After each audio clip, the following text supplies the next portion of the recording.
מצווה לדרוש, ואין חיוב לדרוש וללמד הלכות פסח.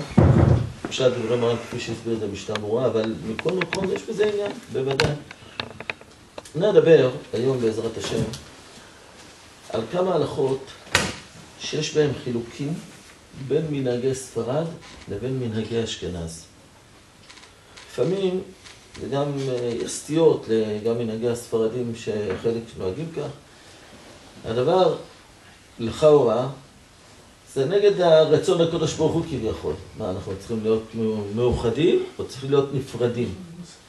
אבל התשובה לכך, זה שיש כמה שיטות וכמה דעות, אבל כולם יש להם כוונה אחת. כשיש כוונה אחת לכמה דעות, זה הדבר הנפלא ביותר שיש. זה להוציא מדעות האנשים שחושבים שמחלוקות בעם ישראל, מחלוקות בהלכה, זה כאילו סטיות מהכיוון האמיתי של ההלכה, וזה לא נכון.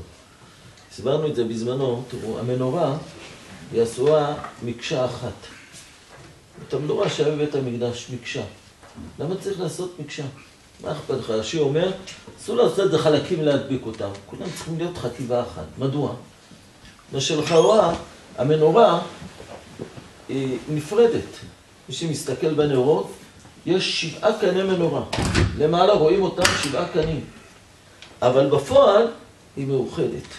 בבסיס כולם מאוחדים יחד. וגם כל האורות וכל הנרות יאירו 7 הנרות אל מול פני הנר האמצעי. זאת אומרת שאף על פי שאתה רואה את זה שזה מופרד, אבל תדע שזה מאוחד. הכל מקשה אחת. וזה היופי שבדבר. אחרת זה בכלל, זה נראה אבוקה. זה לא נקרא המנורה. מנורה זה בצורה הזו שיש לה 7 קנים, שבעה אורות יש בזה, אבל מאוחדים יחד בבסיס אחד. וזה יסוד היסודות של כל מחלוקות בעם ישראל. לכן אני לא רואה את זה בתור מחלוקת וכאילו פירודים. אני רואה בזה אחד מהדברים היפים ביותר שיש, שכולם, כל אחד יש לו את הגישה שלו, את הדעה שלו, ומאיפה שהוא בא, אבל יש להם מטרה אחת שלמה. וכולם הולכים לאותה מטרה. זה דומה בדיוק לתזמורת שנמצאת בחתונה. אין שם שכולם עושים באותו כלי נגינה. אין דבר כזה. אם תביא שכל התזמורת, כל הנגנים, כולם כלי נגינה אחת, זה משעמם. זה בתופים, זה במצלתיים, זה בכינור, זה בקלרינט. כשעושים את ההרמוניה הזו השלמה, זה דבר יפה, זה תזמורת, זה דבר יפה, שכולם מאוחדים יחד. וזה יסוד היסודות. בפסח, זה ניכר הרבה הנושא הזה שהחילוקים לכאורה, אבל זה לא חילוקים. ואני אפרט חלק מהם. הדבר הראשון זה בנושא של הכשרת כלים. הכשרת כלים לפסח. איך מכשירים כלים לפסח? מרן כותב מפורש, זה לא מרן, זה דברי הגמרא. כבולו כך פולטו, אומרת הגמרא. כמו שהכלי בולע, כך הוא פולט. ועל זה למדנו את זה מכלי מדיין, ולמדנו את זה גם שכתוב בפרשה שנלמד את זה בשבת פרשת צו, לגבי כלי חרס שבא בעולה, ואם כלי חרס אשר תבשל בו, יישבר. ואם נחושת בושה לה הוא מורק ושותף במים. ואם בכלי מתכת, נחושת. איך כתוב שם? הוא מורק ושותף במים. דהיינו באה התורה ואומרת שיש לנו, זה ראינו את זה כאן, שכלי חרס, הגמרא אומרת מכאן שכלי חרס לא יוצא מידי דופיו לעולם. דהיינו, כלי חרס שבולע הוא לא יוצא בבליעה שלו, לכן אין תקנה לכלי חרס, רק להישבר. אבל לא כן בכלי מדיין. כלי מדיין כתוב, זה הדבר זאת חוקת התורה, שצבא השם לאמור, כל אשר יבוא באש תעבירו באש, ואשר יבוא במים תעבירו במים, אך בימי נידה יתחטא. דרשו רבותינו, שמה פירוש כל אשר יבוא באש תעבירו באש? כל דבר שדרך שימושו הוא באש בלבד, תראינו דבר יבש, ההכשר שלו להביא אותו לידי הכשר יעבור באש. כל אשר יבוא במים, כל דבר שרגילים להביא אותו על ידי בליעה במים, דהיינו זה בא על ידי מים, על ידי רוטב, אז תעבירו במים.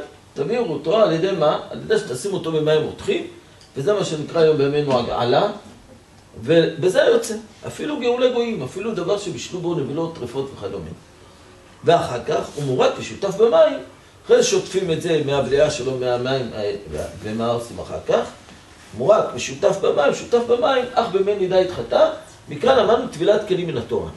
ומי נידה ומים שהנידה טובלת בהם, אתה בא לקחת כלי של גויים, להעביר אותו ולהכניס אותו לרשות ישראל, מכניסים את זה בתוך מים, דהיינו בתוך מקווה, ומכשירים את זה.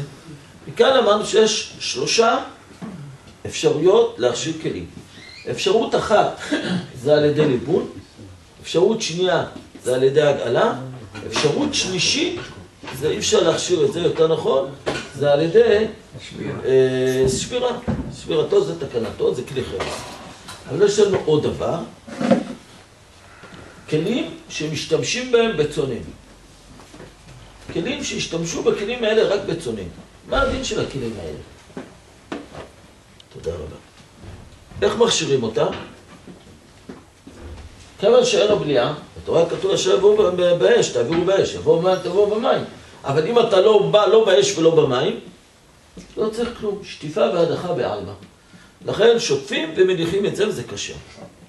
כאלה יש לנו כלים שמשתמשים בצונן, אך ורק בצונן, בין בכלי חרס, בין בכלי מתכת, בין בכל כלים, מספיק לשטוף אותם שטיפה והדחה בלבד, חוץ מכלי חרס ששמו בהם שחר או השתמשו בהם לבצק וכדומה, שיש לו הרבה ולחץ של בצק, שם באמת זה נקרא כאילו בולע. אבל אם שמת בזה... כלי נחושת. כלי נחושת בשאלה, הוא מורד ושותף במים. יפה. נכון. אז עכשיו בכלי אחרת, בכלים שהשתמשו בהם בצונן, שטיפה והדחה גוררים את הסיפור. זו הלכה קבועה בגמרא. שאלה נשאלת, היינו גם בפסח כך. לכאורה כן. אבל כותב הרמה, סליחה, לפני זה. כל מה שדיברנו זה דברים רגילים. אבל מה הדין שמשתמשים בו גם לזה וגם לזה? או בצונן. משתמשים בצונן, אבל לפעמים משתמשים בו בחמים.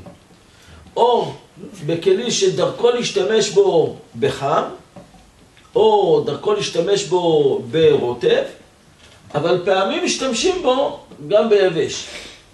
האם הכשרו זה בליבון, או הכשרו זה בהגעלה, והאם בכלי שהוא בולע, לא בולע, בכלי שמשתמשים בו בצונן, האם צריך גם כן הכשר או לא? כאן נכנס מחלוקת בין מרן להרמה, בין מנהג אשכנזים לבין מנהג בני ספרד. מרן כותב, זו גמרא מפורשת, שכל כלי מונחה אחר ובתשמישן. דהיינו, יש לי כלי שרוב משתמשות שלו זה ביבש, צריך ליבון.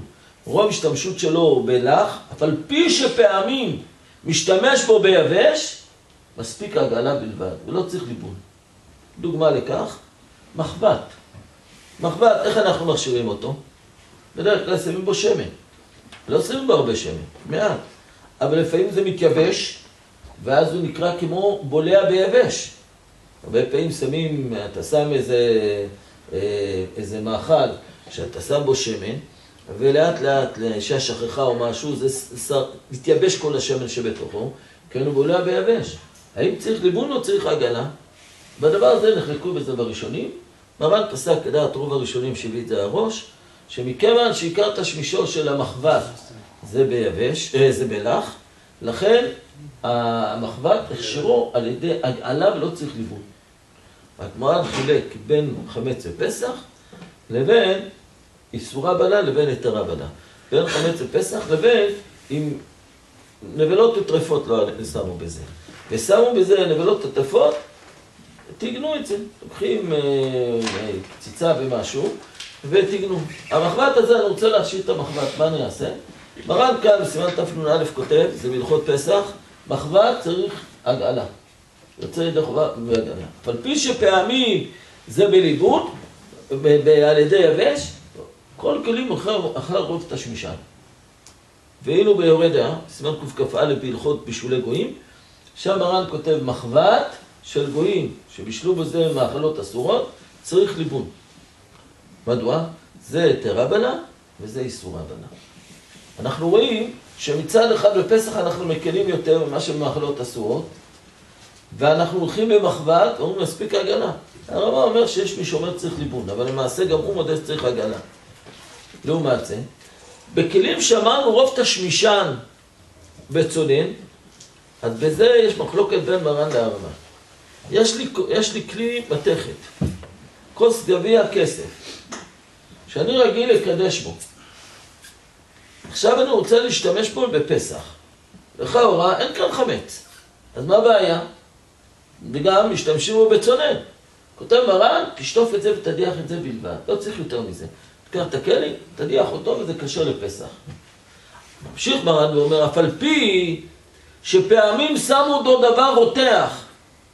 פעם, שבת אחת, בא ילד, לקח את הדייסה שלו, שפך לתוך הכוס הזה.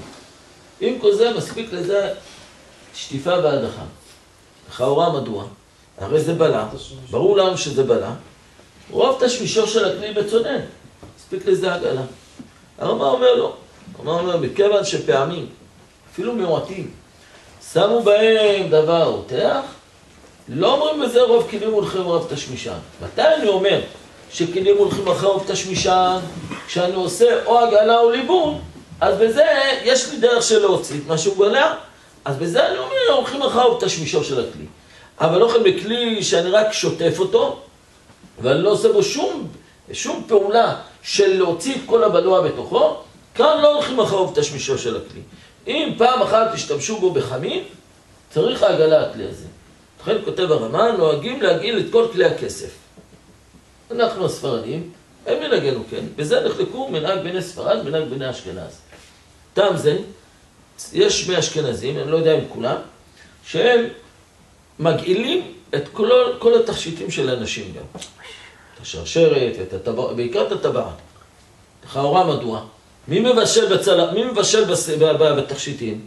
עדיין לא שמים תכשיטים, לא משתמשים בהם, ומה? הסבר הוא כך. מכיוון שהם חוששים אפילו למיעוט, הרבה פעמים אישה מבשלת.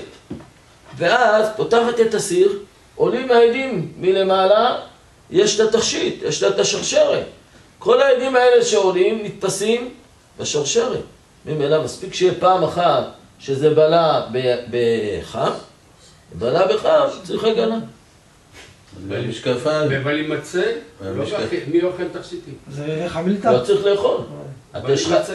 כלי שבנוע באיסור, כלי שבנוע בחמץ, אסור להשתמש בו, לדעת הרמ"א. גם לדעת מרן. כלים שבנויים בחמץ, ואתה לא רוצה להשתמש בהם, אתה לא רוצה להשתמש, אסור להשאיר את זה ככה. אתה צריך לשים אותו בתוך ארון, לסגור אותו. עדים שעולים למעלה זה... כלי ראשון. עדים. עדים, נתפסים. יכול להיות שהאישה גם נשפך על זה פעם אחת, בתכשיט. בטבעת זה מצוי יותר. טבעת היא לשה, אז אולי נשאר... לא, לשה זה, תשטוף את זה, תנקה את זה היטב היטב, זה לא קשור. למה הגנה צריך להיות? אלא לפעמים תפסה סיר, חם. נשפך על זה, נשפך על רוטב על היד שלה, בכלא ראשון. כשאדם משתמש כל הזמן בדברים של חמים ומבשלת, אז יש טבעת. הטבעת הזו נוגעת הרבה פעמים, יש רוטב בסיר, הסיר רטוב, ונוגע מדבר שהסיר הוא חמץ, ויש בתוכו חמץ, ברק, צ'ונט או משהו, לקחה את זה, זה היה חם ביותר, זה היה קצת רטוב. מעביר מהסיר לטבעת, ולטבעת הזו בלועה בדבר שהוא צונן, שהוא חם. היא בלעה בדבר שהוא חם, צריך הגנה. לכאורה הטענה הזו היא טענה צודקת. ככה רוב התכשיטים. אבל אנחנו סוברים שהולכים אחריו תשמישו של הדבר.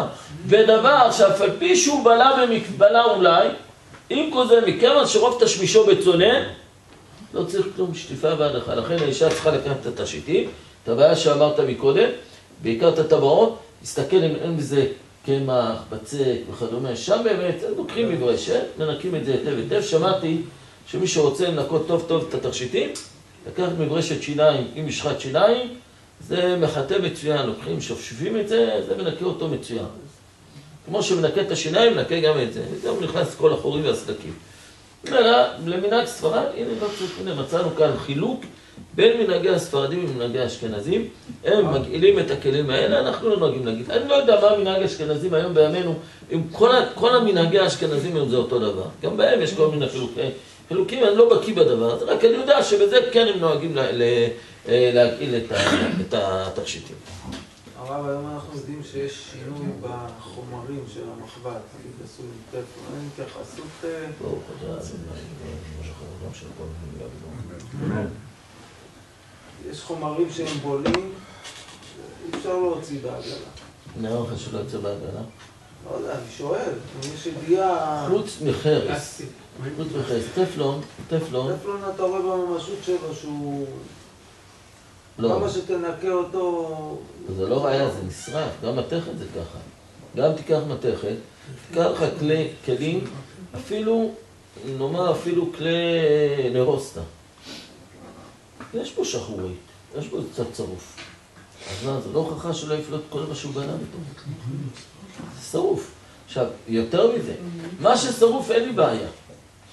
מפני שחמץ, שרחוק קודם זמנו, תקרתי חמץ, זה נשרף, אין בו בעיה, רק אסור לאכול את זה שאח שווה. אבל כאן אני לא מחשיב את זה. הגעלתי את זה, הוצאתי את כל מה שבלע בתוכו, אז הוא שרוף. מה אכפת לי? שאלה אם זה פולט את מה שבלע, אבל הוא לא שרוף. זה מה שאני אומר. אז זה השאלה. אז עכשיו, רוב הכלים, טפלון, אני לא יודע מה זה בדיוק, אומרים שזה חומר שאולי דומה לחרס. זה לא חרס, טפלון זה מין חומר שבא מהנפט. אז זה חומר חזק מאוד שלוקחים אותו ומוצאים אותו מהנפט. היום אין מחבטות אחרות, אז מה? האמת שאם אתה שואל אותי, אז לא ישתמש, מי משתמש היום בכלים של חמץ ומשתמש לפסח, אבל אנחנו מדברים בעיקרון. בעיקרון, יש מקום לומר שכן מועיל. גם שתעשה לזה עגלה, יכול להיות שהוא כן מוציא. לגבי הכלי זכוכית יש גם מחלוקת. כן, כן. זה מחלוקת אחת. מחלוקת מה קורה בסיר שלא בן אמו, שבישלו בפסח? חכה. יש לנו עוד מחלוקת, שנייה, לגבי כלי זכוכית. משהו אמר דבר נכון, שזה נחלקו בזה הפוסקים. באבות רבי נתן, כתוב במפורש, זכוכית לא בולע שיע ולא בלע. שיע, מה פירוש שיע? חלק ואטום, והוא לא בולע. כך דעת מרן, מרן כותב את כל הראשונים כמעט, שכולם סוברים שזכוכית לא בולע בכלל על פי דברי אבות רבי נתן. סמק כותב, זה אחד מגדולי רבני אשכנז, אומר שאנחנו חוששים לחשוש שכלי זכוכית הם כן בולעים. גם התוספות מביאים משהו מעין זה, והם מביאים גם ראיה מהמעשה של אמן, שאמר שאדם לוקח בכלי זכוכית, אז הולך, של גוי נגע בזה, חובט בקרקע ולא משתמש בו. והוא ראיה שכלי זכוכית הם דינם כדין חרס. מדוע? מאיפה באה הזכוכית? מאחור. אז מלא הוא מעפר. דינו כדין כלי חרס. שניהם אותו דבר. הוא יותר חמור, זה מחלוקת כותבית.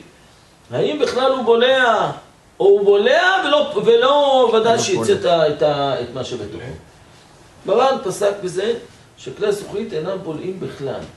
ולכן, לדינם, לנו ספרדים, תיקח את כלי הזכוכית, תשטוף אותם היטב היטב, ומורק משותף במים. ואילו מנהג בני אשכנז, אין תקנה לכלי זכוכית. כלום. יהיה נפקא מינה גדולה היום בימינו. היום יש את הקיריים של גז, שיש היום, כדי שיהיה ניקיון טוב, משטח זכוכית, קרמי. הם זכוכית, זה משטח זכוכית.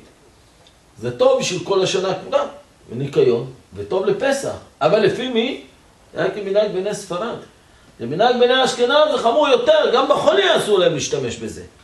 מדוע? נשפך חלב על זה, בלע, ואחרי זה אתה שם בשר, אז הוא בלוע מחלב ובשר, ואחר כך שתשים עליו סיר, שיהיה בתוכו סיר ויהיה רוטב, יעביר מהזכוכית לסיר, ואז אתה מסתבך. למנהג בני אשכנז, הדבר הזה יותר חמור, לא כדאי להם בכלל לקנות את המכשיר הזה. ואם למנהג בני ספרד, זה טוב מצוין, אפילו לפסח אתה לא צריך שום מחשב. תנקה את זה היטב היטב. הזכוכית של היום, גם כן, כמו דורלקס וכאלה שיש בזה... מה יש בזכוכית של חומרים היום? נוספים, מה? חוץ מזכוכית. הזכוכית של היום, הכלים שמשתמשים בהם לחם, זה לא זכוכית שמתפוצץ, זה זכוכית חזקה. זאת אומרת, יש חומרים נוספים, השאלה אם זה משנה את הדרך. מאיפה אתה יודע שיש חומרים נוספים? בוא אני אסביר לך בדיוק ההפך. הזכוכית, ככל שהיא נקייה, היא חזקה יותר. לכן זכוכית לא שמים בה שום תוספות, זה המון פעם. יש רצו לומר שיש שם תוספות של ברזל וכדומה, בדיוק ההפך. ברזל וזכוכית הוא לא משתווה יחד. תשים ברזל בחום, זה מתרחב יותר וזה מתקצר יותר, בסוף זה יתפוצץ. לכן בדיוק להפך. ככל שהזכוכית נקייה יותר, חזקה יותר והיא טובה יותר. ולכן מעבירים אותה חסימה, ואז חוסמים את זה, וזה עומד בפני לחץ, בפני כל דבר, ולהפך. אפילו הזכוכיות שהן ממוגני ירי. אז מה, שמים שם ברזלים בפנים? לא ברזלים ולא כלום. זו זכוכית מאוד מאוד, זה נקרא זכוכית חזקה וטובה, שהיא נקייה ביותר ועוברת תהליך של שריפה יותר חזקה. זה בדיוק להפך, לכן לא צריך, זה לא קשור, אין בזה שום תוספות. ולכן לא צריך שום דבר, לא להחשיב ולא כלום. זה מנהג בנס ואשכנז בדיוק להפך. זו מחלוקת מאוד כותבית מצד לצד. אם דיברנו על כלים, יש לנו נפקא מינה. אדם שבישל, אדם טעה, אישה טעתה, לקחה את כלי החמץ בפסח והשתמשה בכלי חמץ בפסח. מה דינו של האוכל הזה? האוכל הזה נאסר, האוכל הזה מותר. גם אם בישלה בזה לפני פסח, בכלים של חמץ, ובישלה לפני פסח מאכל שקשר לפסח, ולא הגעילו את הכלים. האם האוכל הזה מותר באכילה או אסור באכילה? זה שתי מחלוקות בין מרן להרמה. מה המחלוקת? הדין הראשון, יותר נכון השני, בדבר שבישלתי בו לפני פסח, והוא היה בן יומו, הכלי, ובישלתי בו אוכל שהוא לא אוכל שהוא חמץ, אוכל שקשר לפסח. האם נאמר, מכיוון שהוא בלע לפני פסח, זה יתבטל? או גם אם בלע לפני פסח, חוזר ומאוד, ואותם זה נאסר.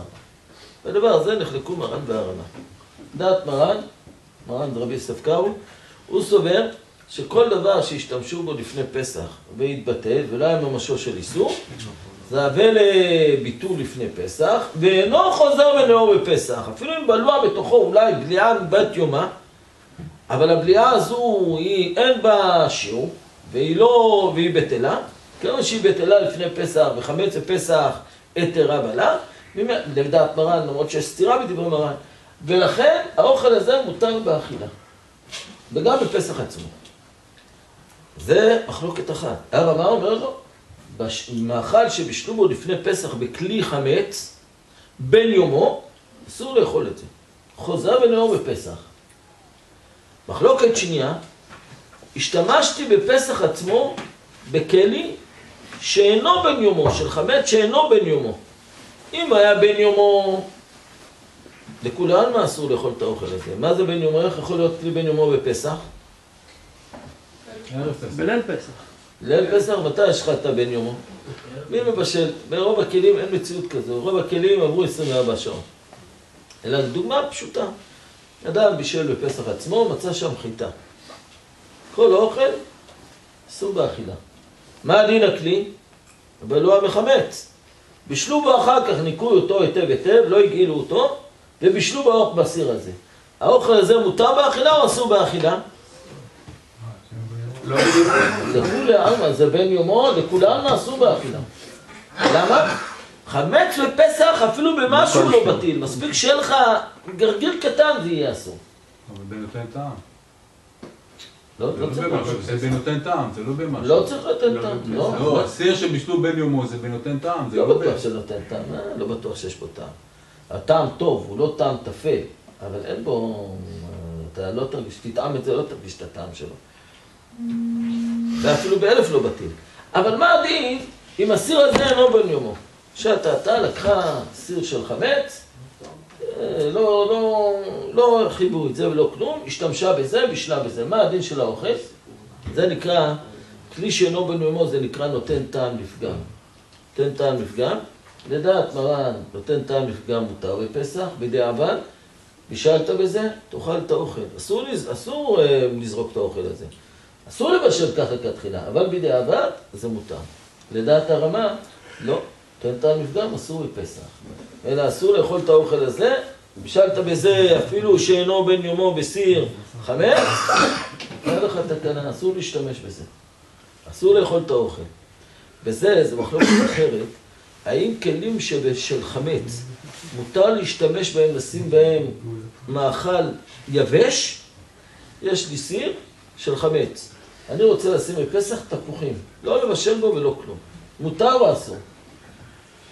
מרן כותב, כלי של חרס שבולע ואינו פולט, צריך לסגור אותו, לא משתמשים בו בפסח, תנקה אותו היטב היטב, תשים אותו בתוך הארון, וטוב לסגור אותו במפתח.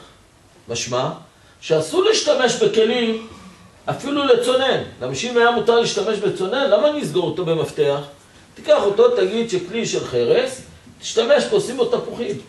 משמע שאסור לשים בכלי חרס תפוחים. ומשמע שהוא אדם בכלים של מתכת.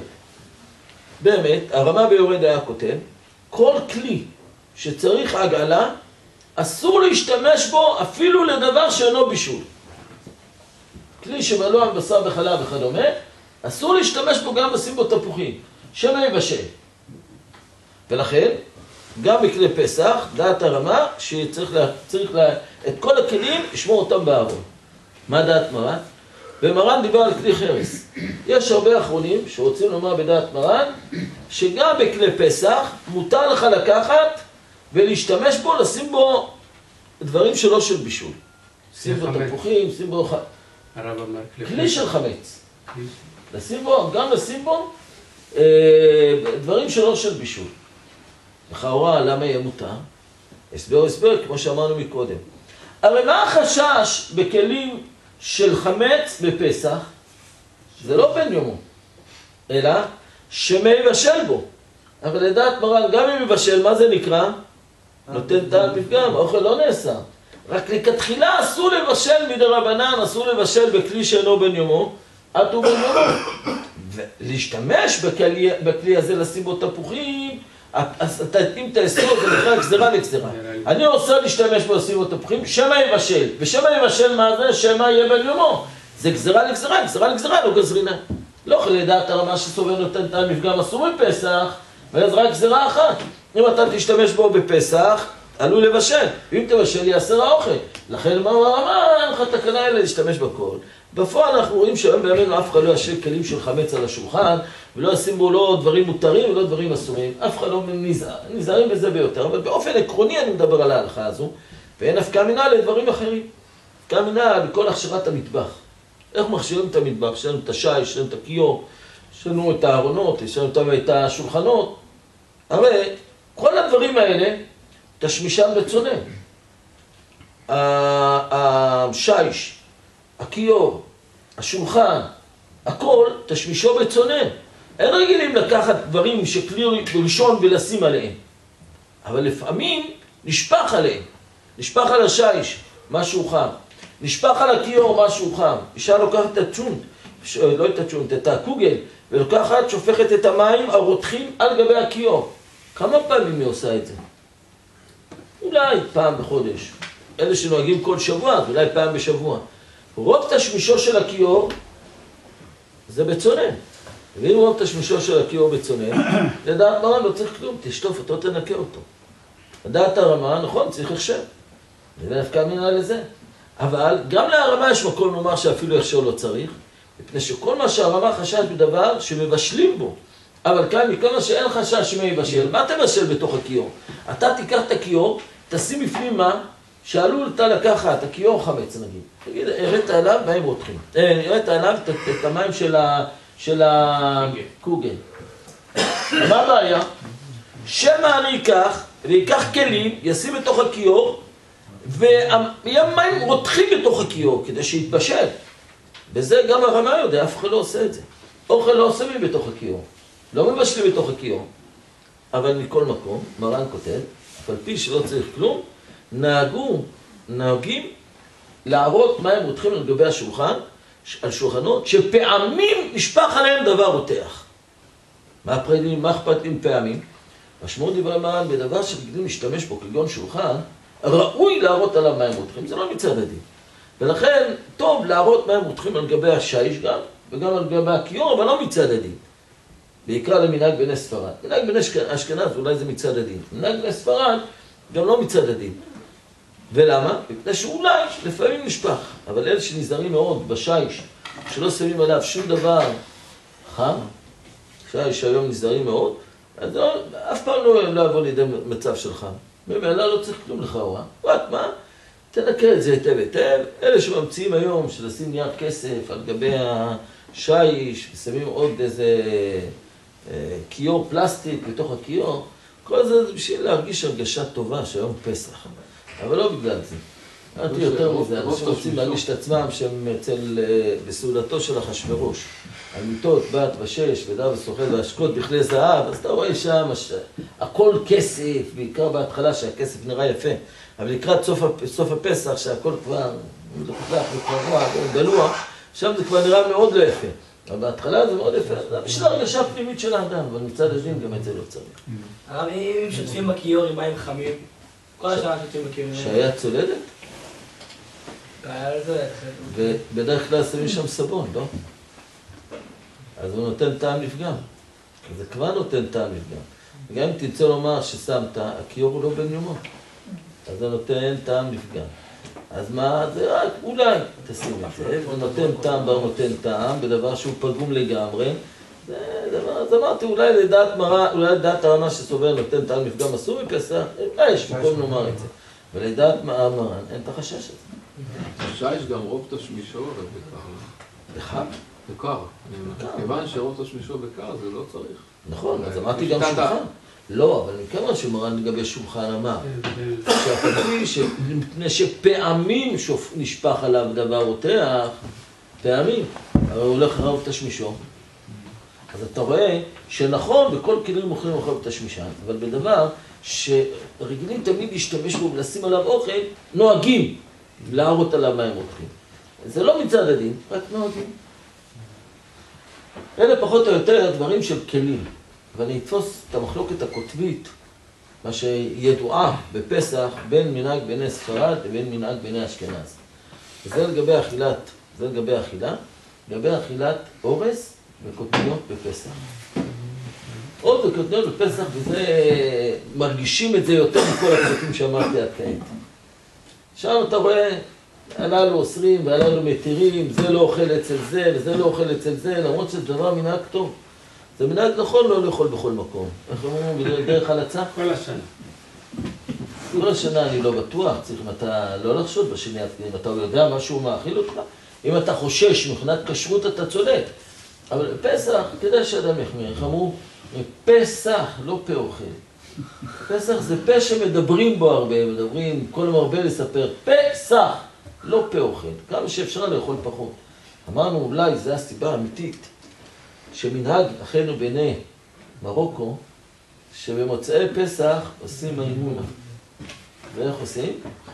במוצאי פסח, אוכלים אחד לבית של השני, זה אוכל אצל זה וזה אוכל אצל זה, ועושים שמחה גדולה. למה הם עושים את זה? מאיפה זה בא? מאיפה בא המנהג הזה? לא היו לך כל השבוע. פסח לא היו יוצרים. אז באים כל אחד מסביר הסברים, וכל אחד, כל פרופסור, כל דוקטור, מוציא לנו המצאות. זה בגלל אמונה מרבנו מימון, סתם סיפורי מעשיות שקשה להאמין שזו הסיבה. סיבה אחרת, לדעתי יש בזה סיבה מאוד מאוד נכונה. אנשים היו רגילים, בעיקר, אתם יודעים, המרוקאים הם אנשים מאוד רחבי לב. תנסה לבוא אליהם לבית ולא לאכול את מה שמגישים לפניך. אתה לא תצא משם כל כך בקלות.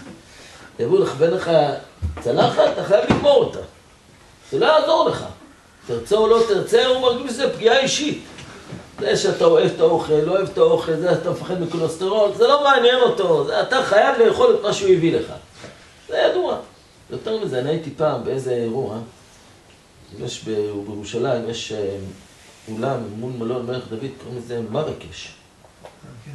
משהו. אז מישהו הזמין אותי לשם. אני לא יודע, אני לא אוכל בשום מקום, לא סומך על כשרויות, וגם לא אוכל בשום מקום, לא אוכל במקומות שאני לא ראיתי איך מבשלים את זה. אז ישבתי שם, הייתי חייב להיות שם, ישבתי, צלחתי את הריקה. בא אליי בעל האולם, מסתכל, הוא אומר לי, למה אתה לא אוכל? ניסיתי להתחמק. כל כך הוא היה עצבני, כל כך כועס. פחדתי שעוד מעט, לא יודע, בכוח. מילא לי את הצלחת, תאכל, בכוח. פעם ראשונה אני רואה בזה שלוקחים באיזה אולם, מחייבים אותך לאכול בכוח. טוב, בסדר, שהוא זז, רק זז. שפכתי את הכל, החלכתי את הכל, כאילו אכול ושלום על ישראל. אבל זה בעיה, מה אתה תעשה? זה בעיה. עכשיו, היו מגיעים לפסח, לא הרבה צדיקים, לא אוכלים מחוץ לבית. נכון, הכל טוב ויפה. בפסח לא אוכלים מחוץ לבית. הם מרגישים הרגישה לא טובה. מה, אתה לא אוכל אצלי? מה, אני כל כך טרף בעיניך? אני לא יודע לדקדק כמוך? היה בזה פגיעה. אז כדי להראות לו שבאמת, להראות אחד לשני, שאין לנו שום עניין אישי. זה עניין של פסח, הנה, רק יצא הפסח, אני אוכל אצל כולם, הולך לבית הזה, והולך לבית הזה, והולך לכולם, לתת את ההרגשה שכל הסיבה הזו הייתה רק בגלל פסח, לא בגלל שאני חושד בך בכשרויות. וזו הסיבה, לדעתי, זו הסיבה יותר מוצדקת ויותר נכונה במנהג הזה, שמה שנהגו בעיני מרוקו, מוצאי החג, כל אחד הולך אחד זה לשני, להוכיח שאנחנו חברים, לא, זה מה שעשינו בפסח שהיינו מופרדים. אבל באמת זה פירוד. מה נעשה? זה הדרך האמיתית בפסח. עכשיו השאלה היא, אז בזה, יש בזה מחלוקת גדולה, או יותר נכון, חלוקה גדולה בין מנהג בני ספרד לבין מנהג בני אשכנז. במה זה מתבטא? מתבטא באורז ובקוטניות. הגמרא במסכת פסחים מביאה שם מחלוקת בין רבי יוחנן בן נורי לבין חכמים. מה דינו של האורז? האורז לכאורה הוא דומה לחיטה, ויש לו כמעט את כל התכונות של חיטה. איך יש בו את כל התכונות? אתה לוקח את האורז, שם אותו במים, זה מתנפח ונבקע, כמו החיטה. יש לו קליפה ונראית כמו חיטה. טוחנים אותו ועושים ממנו קמח, ולפעמים עושים ממנו פת. נכון שזה לא דומה לאותו דבר, אבל יש פה את כל התכונות. שים אותו במים, המים מחמיצים. אז אם כן דינו כדין פת, כדינו כדין חיטה. באמת רבי יוחנן בן נורי סובר, אורז מין דגן הוא, ואדם יוצא בו ידי חובה בפסח, מי שיעשה מצה מאורז יוצא בזה ידי חובה, וחייבים על חימוצו כרת. מי שאוכל אורז שבישלו אותו ונבקע, מי שאוכל את זה חייב כרת. זה לדעת רבי יוחנן בן נורי. חכמים חולקים עליו. חכמים סוברים, אורז זה לא מין דגן, 5 בני דגן רק עושים מהם מצות. דבר שהוא לא מ5 בני דגן והם חיטה ושעורה. שיבולת, שועל ושיפוט. אלו הם 5 בני דגן. וזה רק מזה מחמיץ, ומזה עושים מזה מצה. יש כתוב בתורה, לא תאכל עליו חמץ, ואכלו את הבשר בלילה לא תאכל עליו חמץ. עכשיו גמרא, איזה מצות יוצאים בידי חובה, ומה שלא תאכל עליו חמץ, ומה שהוא עלול לבוא לידי חמיצות. ודבר שלא יבוא לידי חמיצות, אין בזה, לא עושים מזה, לא יוצאים לידי חובה בפסח.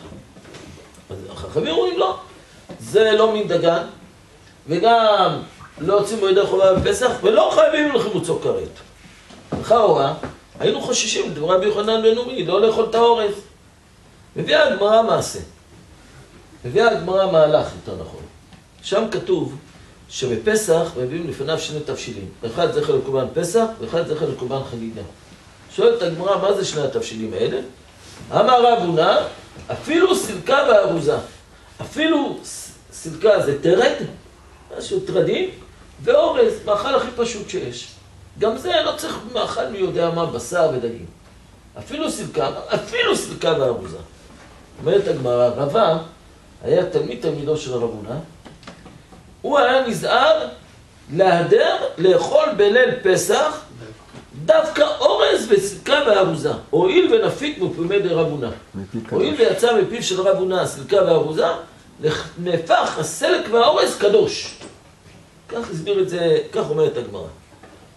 אומרת הגמרא, מזה למדנו, ליט דחש לעד דאמר רבי יוחנן בן נורי, אורז מין דגן וחייבים לחמוצו כרת, אין מי שחושש לזה, אלא באמת מותר לכתחילה ואדרבה להדר לאכול אורז בפסח. וההלכה הזו מפורסמת, וכל הראשונים כולם מביאים את ההלכה הזו, אורז, אין בו בעיה של חמץ, מותר לאכול אותו בפסח. ומי שטוען שאורז זה חמץ, הרי הוא נקרא אפיקורוס, חולק את דברי הגמרא. אין מה לחשוש דברי רבי יוחנן בן נון. לפי זה יש לתמוע מנהג בני אשכנז, למה הם לא אוכלים אורז בפסח? ההלכה הוראה מפורש. באמת, להבנת הדברים האלה, אין לנו מקור כל כך ברור בנושא הזה, אבל יש לנו מקור לאסור את האכילה. סמ"ק, אותו סמ"ק שאמרתי מקודם, הוא כמעט הראשון שכתב שנהגו במקומותינו שלא לאכול אורז בפסח. הוא לא אומר מדוע. המרדכי שהיה גיסו, כותב, נהגו שלא לאכול אורז בפסח, והטעם נראה לי, שלפעמים הצבע של האורז והצבע של החיטה זה, ומצוי בתוך האורז חיטי, ולכן נהגו שלא לאכול את האורז בפסח, משום חשש של חיטי. לפי זה אין שום סיבה שקוטניות לא לאכול. קוטניות זה לא קשור בכלל, זה לא דומה לאורז, רק באורז זה הבעיה הזאת. גם רבנו ירוחם כתב, אומר, שמעתי שלא אוכלים אורז בפסח, לא יודע את טעמו, ואולי קשה לבדוק אותו, והוא דומה לאחד לשני, ולכן לא אוכלים את זה בפסח. יש שהסבירו את זה והסבירו את זה בצורה אחרת. רבנו מנוח כותב, אומר, למה לא אוכלים אורז בפסח? אומר כך, מצד הדין זה מותר, הרמב"ם כותב במפורש שהאורז זה לא מין דגן, ולכן אומר, אף על פי שאתה רואה שהמים מחמיצים, אומר, זה לא החמצה, זה סירחון בעלמא. אז זה לא החמצה, זה לא מחמיץ, זה סתם סירחון. באמת רבנו מנוח כותב שהסיבה סיבה אחרת, גם כן סיבה מאוד תמוהה. אומר, יש מצווה בפסח, ושמחת בחגיך, לאכול בשר, לשתות, לאכול בשר, לשתות יין. אומר, אדם שאוכל אורז, אז הוא ממעט באכילת בשר. באכילת אורז זה לא שמחה, זה אכילה מאוד פשוטה. לכן אמרו, אל תאכל אורז בפסח, משום שמחת בחגיך. אבל זה תמוה הטעם הזה. וכן גם בסוכות יהיה אסור לאכול אורז. שמחת בחגיך נאמר על סוכות, לא נאמר על פסח. אז מה, כמו שזה לא אוכלים, גם שם. ובאמת, אלה שלא אוכלים אורז בפסח, חסר להם שמחת החג. כמה אשכנזים אמרו לי, אנחנו מוכנים להיות ספרדים רק בפסח. להתיר לנו, יש להם מה הם אוכלים כל הזמן? שיקחו גם אתנו, אז יהיה תונס. מה זה? שיקחו גם אתנו, אז דברו איתם. סליחות. מה הם אוכלים כל היום? אוכלים תפוחי אדמה ותפוחי אדמה, ותפוחים כל מיני וריאציות עושים מתפוחי אדמה. זה טוב עכשיו. לפני שנים לא היה תפוחי אדמה בעולם. זה המצאה של 200 שנה האחרונות. לפני זה לא היה בכלל תפוחי אדמה. מה אדם היה אוכל כל הזמן? אבל זה השיטה, זה המהלך שלהם. האמת שלא מצאתי סיבה אמיתית גמורה לאיסור אכילת אורז וקוטניות בפסח. לא מצאתי. אבל למעשה מרן הבית יוסף הביא את כל המהלכים האלה וכותב, ואנחנו הספרדים נוהגים לאכול אורז בפסח, וכך פסק מרן בשולחן ערוך, שמותר לאכול אורז בפסח. הרמב"ם אומר, במקומותינו נהגו לאסור אכילת אורז בפסח, לא בגלל שזה חמץ. ולכן זה לא חמץ, לכן מותר להשעות אותו בבית, ואם נפל האורז לתוך התבשיל מותר לאכול אותו. אנחנו לא אוסרים אותו כמו שאנשים חושבים שזה הכל חמץ. זה לא נכון, אסור להגיד את זה. אלא הסיבה היא משום שכך נהגו, ואין לשנות. כך כותב הרמב"ם. במשך הזמן התפשט קצת האיסור הזה, ויש קהילות שלא נהגו לאכול את זה. מרן החידה מביא ואומר כך, יותר נכון לפניו היה הרב פרי חדש, שהוא כותב, האורז מותר באכילה, ונהגו לאכול אותו בפסח, בעיקר אנחנו בני ספרד, ואין מה לחשוש לו. אבל מקרוב התחילו לנהוג שלא לאכול אורז בפסח, אורז בלבד, משום מעשה שהיה. מה המעשה? שפעם מצאו חיטה בתוך האורז. ולכן אני נוהג שלא לאכול את האורז הזה בפסח. גם מרן החידה בספרו ברכי יוסף, בספר טוב עין, הוא מביא אומר שיש נוהגים קהילות, מביא בשם האריזה, שאומר שנהגו שלא לאכול, קהילות שלא לאכול אורז בפסח, וגם אני נוהג כן, גם קצת חכמי ירושלים נוהגים שלא לאכול אורז בפסח. אם כי בספר טוב עין הוא תמה עליו, מי זה הקהילות האלה שלא אוכלים אורז בפסח? לא שמענו קהילות. חוץ מהאשכנזים לא שמענו שקהילות ספרד שלא אוכלים אורז בפסח. ולכן הוא תמה, מי זה הקהילות? הוא אומר, אבל יש מועטים שלא אוכלים אורז בפסח. הוא אומר, גם אני נוהג כך. מדוע? הוא אומר, המעשה שהביא אותו הרב פרי חדש. המעשה היה כך. היו בירושלים, היה איזה סעודת מצווה, ובאו הרבה חכמים באותו מקום, והיו שם כמה גדולי ירושלים. הביאו לפניהם קערה מלאה אורז. מי זוכר איך מביאים אורז, אצל ספרדים זה היה, הביאו לך קערה אחת גדולה, שמים עליה אורז ככה, עומד כמו פירמידה ענקית, ככה קונוס כזה, מגישים את זה וכל אחד לוקח מהקערה הגדולה הזו. האישה בשלת האורז, הביאה את זה על השולחן. כל חכמי ירושלים יושבים, הפרי חדש יושב שם. מסתכלים, פתאום רואים, בראש הפירמידה, למעלה, חיטה פקועה. חיטה ממש פקועה, חמץ דאורייתא. כל האוכל נאסר באכילה. אמרו, למה מהשמיים גלגלו את הדבר הזה? בוודאי ללמד אותנו, אל תיגעו בדבר הזה. לכן מאז, החמרנו על עצמנו לא לאכול אורות בפסח. לא שזה אסור. החמרנו בגלל מעשה שבא לידינו. כמעט נכשלנו באיסור חמץ בפסח. לכן נהגו שלא לאכול. זה מנהג סברה שיש בזה היגיון חזק. בעיקר, מתי שהיו רגילים להביא את האורז, היו מביאים את זה בסכין. ובסכין, באותם הסכים שמביאים מהם את החיטים, הם מביאים גם את האורז. באותם החיטים שמביאים מהם, באותם סכים שמביאים מהם את הקמח, מביאים מהם גם את האורז. סכים לא היה אפשרות לנקות אותם היטב, ולכן היה את החשש הזה. גם באותו מקום שהם מגדלים שם את האורז, הם מגדלים גם חיטים, והם מצויים מאוד באורז חיטים וכדומה. ולכן הם נהגו. לכן יש קהילות שבאמת נהגו את המנהג הזה. במשך הזמן גם קהילות בני מרוקו נהגו את המנהג הזה, אבל זה לא מנהג קדום. זה להוציא מדעתם של אלה שחושבים שהמרוקאים נהגו ממרחק לא לאכול אורז, זה לא נכון. יש גדול חכמי מרוקו, קראו לו רבי יעקב אבן צור. רבי יעקב קוראים לו יעבץ, יעקב אבן צור. אז הוא בעצמו כותב, אומר, נהגנו לאכול אורז בפסח בצורה פשוטה, בכל קהילות מרוקו. אז זה היה לפני 250 שנה. והוא כותב שנהגו. אז זאת אומרת, המנהג הזה שהתפשט אחר כך, זה מנהג שאולי בגלל המעשה שהיה עם פרי חדש וכדומה, לכן גם הם נהגו שלא לאכול את האורז הזה בפסח. היום בימינו, כמעט כל הטעמים, ברוב הטעמים שהביאו הפוסקים שלא לאכול אורז בפסח, או יותר מה שנהגו האחרים להחמיר על עצמם, כמעט בטל ומבוטל. אני לא שייך את זה היום. מדוע? היום אף אחד לא מביא חיטים בשקים. אין חיטים בשקים ולא קמח בשקים. אין דבר כזה. היום החיטים באים בצורה אחרת בכלל. שקים באים היום בתוך מכליות. מכליות מלאות, מביאים אותם מחוץ לארץ, באוניות שעם מכלית, ומביאים אותם לחיפה, בחיפה מורידים שרוול, שואבים את כל החיטים האלה לתוך ממגורת דגון, עכשיו מביאים את זה. אף פעם לא מביאים את זה בשקים, את החיטים. גם את הקמח לא מביאים כך, את הקמח מביאים אותו לא בשקים, מביאים אותו בשקיות, מביאים אותו במכליות גם כן, מכליות שמעבירים למקומות גדולים, אז מביאים את זה, אבל לא בשקים. כמו שממלאים דלק, ממלאים כל הדברים, גם את זה. אז אומר, כמעט ואין לך שם בעיה שבשקים יימצא חיטים. גם האורז שלנו, שבא בשקים, הם שקים מקיים. גם המקום שמגדלים שם את האורז, הוא מרחק, אין בו קשר בין שדות החיטים לבין האורז. ולכן לא תמצא היום בתוך האורז אפילו חיטה אחת. שאלתי פעם את אשתי, פעם מצאת בתוך האורז חיטה? בחול. לא שמענו, אף פעם לא ראינו. למה עדיין צריך לבדוק 3 פעמים? מי אמר צריך לבדוק 3 פעמים?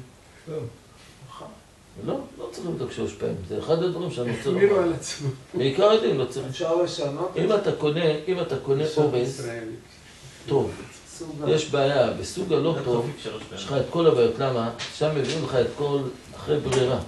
שם אתה לוקח את התולעים והלא טובים והגרועים. אבל אם אתה קונה אורז, שהוא באמת אורז טוב, גם אם אתה רוצה להסתכל בשקית ניילון, יש בזה גם כל השנה כולה. אתה רוצה לקחת אורז, אז לפעמים אורז מתונה. אורז מתונה אל תיגע בו. אין מה לבדוק, חבל שתבדוק. אם הוא מתונה הוא מלא תולעים. זה רק בשקים, לא באריזת ניילון. גם באריזת ניילון יכול להיות. זה יכול להיות, תלוי איפה שמים את זה. זה יכול להיות ועוד איך יכול להיות. אז תיקח את השקית, תסתכל. אם תראה למטה כמין אבקה, אל תיגע בזה. זה אותו דבר חומוס, אותו דבר. מדוע? מאיפה באה האבקה לתוך זה? אלא התולעים הם כמו מקדחה. הם קודחים בתוך עושים חורים. במקדחה אתה קודח בקיר, יוצא לך כל האבק, גם הם עושים אותו דבר. יש לך כמין קמח למטה. אבקה מחוץ לשקית? מה? לא, טוב, תפוס את השקית. בתחתית. תסתכל, תראה בתחתית למטה, תנער את זה, שים למטה, תראה בתחתית למטה, יש בזה אבקה. בחומוס, באורז, כל השנה כולה. ולכן שם באמת יש לחוש. ואם אתה לוקח אורז טוב, שלם, לא מוצא, אפילו תולעים לא מוצאים שם. בוררים אותם, כן, תברור, כן, עדיין. אבל לא מוצאים אפילו תולעים.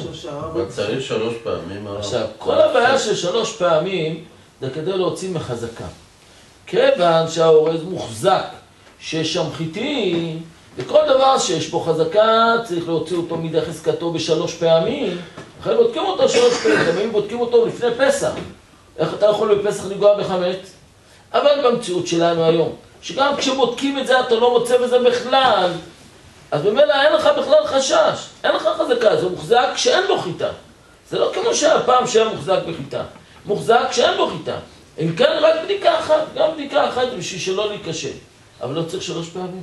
היום בימינו לא צריך שלוש פעמים. מה תגיד? מה תגיד? אבל אנחנו נהגנו שלוש פעמים. נהגתם את זה לא בגלל חומרה, נהגתם את זה בגלל ההלכה, שזה היה באמת מצוי בזה חיטים. עכשיו לא מצוי, אז המציאות השתנתה. בהרבה דברים המציאות השתנתה לטובה ולרעה. לטובה, שיש לך דברים טבעיים, הם יותר סטרילים ויותר נקיים ויותר טובים. אבל לרעה, שכל מוצרי המזון היום בימינו, הטכנולוגיה של המזון, זה לא כפי שאדם חושב. אדם רוצה לאכול איזה פרי, חושב שהוא אוכל פירות, בסוף הוא אוכל מעובש, לא יודע מה שהוא אוכל. עכשיו היינו שיעור, דיבר הרב דוב לנדו, אני הייתי המום ממה שהוא אומר. אדם אוכל פטריות. פטריות, אדם הולך לחנות, קונה פטריות. מאיפה בא הפטריות האלה? חשבתם פעם? מגדלים. איך מגדלים אותם? יש שני סוגי פטריות. נו, איזה שני סוגים? יש פטריות בטבע ויש נו, מה זה פטריות בטבע? אורדיות וכולי, יש סוגים שונים. מה אומר פטריות עצים כחול על גשם? כשיש גשם יש פטריות. בקיץ מאיפה יש לך פטריות? מאפשים אותם, מכניסים בכל ממלכות ומרבדים. מרבדים? במה? כאן תשמע מה שאוכלים, אתה לא תאמין מה שעושים את זה. אומר שלוקחים צואה של יונים. הרבה, צואה של יונים, הרבה. מערבבים אותו עם סיד. מערבבים את זה הרבה עד שזה מתוסס. והסיד הורס את כל החיידקים שבתוך הצואה הזו. וזה נהפך להיות לך בצורה חזקה. אחרי זה לוקחים אותו, שמים אותו בחדר חם ביותר. שמים עליו ניילון, שזה מקבל חום אדיר, חום חזק. שורף את כל החיידקים שנמצאים בפנים. אחר כך לוקחים חיטה, שהחיטה הזו יש עליה את כל מה שיש באיפוש. כמין פטריות של איפוש. בתחת יש לך את הדברים האלה. שמים, ומתוך זה יוצא לך פטריות. כלומר, הפטריות יוצאת מהעובש. יוצאת מהצואה של היונים, אוכלים את הפטריות. אחד שאל, יש אפשרות אחרת? אמר לו, כן. צואה של סוסים, במקום של יונים. אבל בארץ עושים מיונים. אז אם אתה יודע מה אתה אוכל... אבל בדרך כלל זה מיובא, הפטריות. לא מיובא, לא, יש בארץ. קצת הארץ. מגדלים. אתה קונה אותה... טרי, הרב מדבר על טרי. טרי? כי בקופסאות זה מחול. מחול גם היינו, כמו כולם עושים אותו. להפך חפשו לך. אנשים הלכו ביערות לחפש לך פטריות. אלה פטריות גם רעילות. מבין לך את זה פטריות. תראו מה אנחנו אוכלים, מה אנחנו מכניסים לתוך הפה. האדם היה יודע מה אוכל. לא היה נוגע בזה. זה כנ"ל אני אומר גם לגבי מוצרי בשר. מוצרי בשר. יש לנו, כל הבשר שנמצא בארץ, הבשר הרגיל, בשר ממש ועופות ממש, אני מדבר לא על כשרויות כרגע, כשרות זה בעיה כללית לכל השנה, אני מדבר בצורה לפסח בלבד. מרן והרמ"ן נחלקו מה הדין בבשר יבש, גבינה יבשה, דגים יבשים שמולכים אותם, צריך להיות מלוכים. שלא שמו לב לפני פסח מהמלח אם הוא חמץ או לא, אם יש פה חמץ או לא. המרן כותב שנהגו לאכול את זה בפסח, אבל פי שאולי היה המלח מחומץ קצת, מפני שהכל עובר תהליך של ניקיון לפני פסח, ואינו חוזר ונאור בפסח. הרמ"ן כותב שלא נהגו לאכול גבינה מלוכה או גבינה או דגים מלוכים או בשר מלוח, שמא במלח יש בו חמץ. אלא אם כן אנחנו בטוחים שהמלח, לכן לוקחים מלח כשר לפסח. אבל אם אנחנו במלח רגיל, לא אוכלים את הבשר הזה. זה דעת מרן והרמ"ן. מה הדין היום בימינו? לכאורה הדין שווה, אבל זה לא נכון. בימיהם היה מצוי בתוך המלח קמח. היו לוקחים אותם בשקים של קמח, שמים אותם במקומות, לא היה מצב כזה של שמירה של ניקיון. היום בימינו, המלח זה מלח. אני אומר לך בסכין, בכלל אין שם אפילו קרוב לקמח בכלל. ובעיקר במקום שמולכים את זה, במשחטות, בכלל לא מגיע לשם לחם. האדם יגיד, עובדים שם ואוכלים באמצע. מי שאומר את הדבר הזה, הוא לא היה שם בכלל. הכל נוצף בטיפות מהגג, מהליין הזה על הראש. אין מציאות כזו בכלל. אז המלח שם, בוודאי הוא מלח נקי, סטריל, אין שום בעיה. וגם אם כן, הוא עובר אחרי תהליך של 4 שטיפות. שטיפות ועוד שטיפות עד שהעוף יוצא מכובס, נקי, כמו שכיבסו אותו בתוך מכונה. אבל איפה עבר לך שם? לא קמח ולא כלום, לכן לא צריך לזה ישר. אבל לא צריך ישר לפסח, אני מדבר. אבל כל זה טוב ויפה לגבי העוף ולגבי בשר. אבל יש לנו היום בשר שנקרא בשר מעובד. מה זה הבשר המעובד הזה? אומרים לך, מספרו לך סיפורים. בשר שפג התוקף שלו. ואתה רוצה לקבל עוד חצי שנה שיהיה לזה המשך של תוקף, מכניסים אותו לתוך מכונה כמו מכונת כביסה, אותו פעולה, מכניסים בזה פוספטים ועמילן וכדומה, וזה נותן לו את המכות, מרכך את הבשר, נותן לו בכל הכיוונים, תוספת של פוספטים, וכתוצאה מזה זה נראה לך יפה, עושים לך את זה גם את הצורה שלו, כאילו זה בשר טבעי. אבל זה בשר מעובד. אדום. הכל, זה מה שאתה רוצה. וממילא אתה מקבל בשר, שהוא בשר לכאורה מצוין, אבל הוא עבר פג התוקף שלו. רק כמה שאתה איבדת אותו ושמת בו עוד חומרי דברים, לפי החוק אפשר עוד חצי שנה להשתמש בזה, אז יש להם עוד חצי שנה שימוש של בשר. אז זה מה שמוכרים, אבל יש בו בעיה של כשרות של פסח. למה? אולי המילן הזה זה המילן לא כשר לפסח. אז הבשר המעובד צריך שיהיה כתוב עליו כשר לפסח, לא כשר לפסח לא לגוע בו. ולכן, אלה שמבשלים, לכן אלה שמשתמשים בבשר המעובד צריכים לעמוד על זה בתוקף. אותו דבר יש בנקניק. הנקניק שלנו היום, אדם הולך וקונה נקניק, זה מצוין, תראה איזה מעדן מלכים, נראה לך גם אדום כזה, כאילו בשר טרי וכדומה. תמיד הייתי מתקשה, איך יכול להיות שבשר, קילו בשר עולה 50 שקל, וקילו נקניק עולה 30 שקל. הרי זה הנקניק הזה, הם מבשלים לך את זה, הם מנקים לך, עושים לך את הכל. אז אחרי הכל, אז איך זה עולה 50 שקל לא מבושל ללא כלום, וזה עולה 30 שקל? איך זה מסתדר? לחלקים שלא משתמשים בהם. תירס, שומנים, דברים. סויה.